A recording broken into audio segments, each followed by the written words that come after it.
Following what was recorded as the hottest summer in at least 2,000 years, the National Oceanic and Atmospheric Administration, or commonly known as NOAA, just released new outlooks for what this summer may bring. That's right. And as millions of Americans look forward to celebrating the unofficial start of summer this Memorial Day weekend, the latest report indicates, and the map shows you, it's going to be hot. OK, the next few months will be warm. Temperatures are expected to be hotter than average in nearly all 50 states, except for the Dakotas, Minnesota, and Iowa. With us now to discuss the summer outlook and our changing climate is David Yeomans. He's a meteorologist at CBS News Chicago. David, good to have you. So how much warmer is this summer expected to be, especially when compared to the record-breaking summer that we experienced last year? Well, thank you all so much for having me.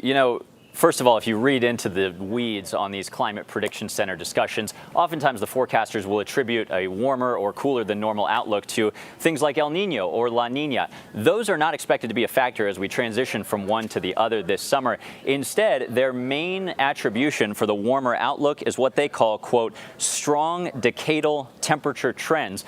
In layman's terms, this means a sharp increase in temperatures that we've seen in recent decades due to man-made climate change.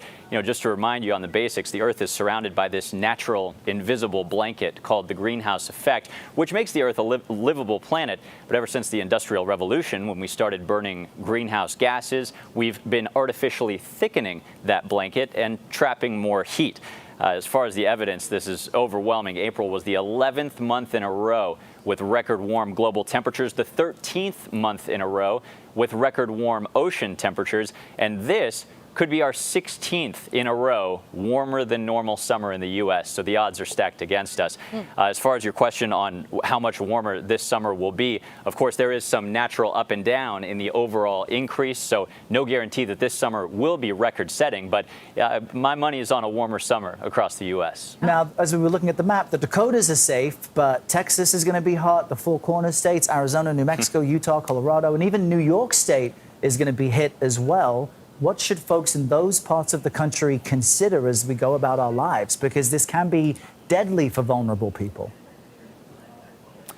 That's exactly right. The northern plains may be saved by high soil moisture. They've had a lot of recent rain, which can keep summer temperatures down. But the rest of us need to prepare. It's always wise to get your outdoor activities out of the way early in the day, especially for folks who exercise or work outside. Think of construction workers in heat like that.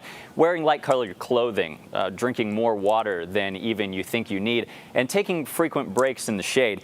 This can be really important because heat is actually the #1 weather-related killer each summer across the U.S. Well, it's not only expected to be warmer, but also drier as well, I understand it. So, David, I'm wondering, with the growing number of widespread wildfires being reported every year and droughts being a problem, particularly in the West, how bad might things get?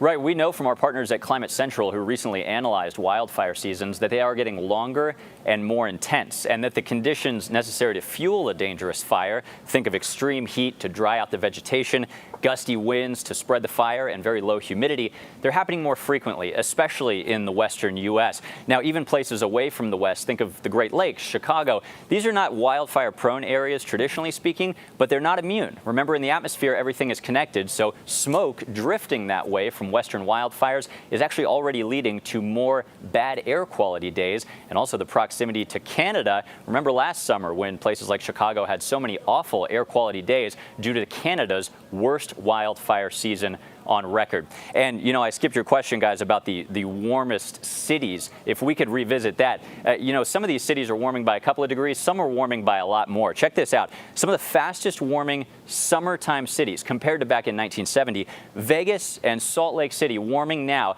by more than 5.5 degrees during the summer. Compared to 50 years ago. What this actually means for some major cities: San Antonio seeing 33 more 100-degree days every summer, Denver seeing 26 more 90-degree days, and this is really important in areas that don't have widespread adoption of AC. All right, David Yeomans, thank you. Thanks, David.